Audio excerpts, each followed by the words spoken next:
6 লাখ টাকা খরচ করে যাওয়ার পরে যদি মাসে 20,000 টাকা পাঠায়, এই 6 লাখ টাকা উঠতে সময় লাগে 30 মাস, মানে 2.5 বছর।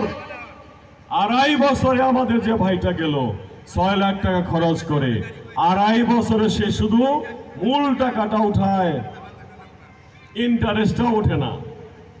তাহলে 2.5 বছর সে বিনামূল্যে পরিশ্রম করলো, বউ বাচ্চা ফেলে, ভাই বোন ফেলে, বিদেশ বিভূয়ে মরুভূমিতে পড়ে থেকে 2.5 বছর পর থেকে তার সত্যিকারের ইনকাম শুরু হয়।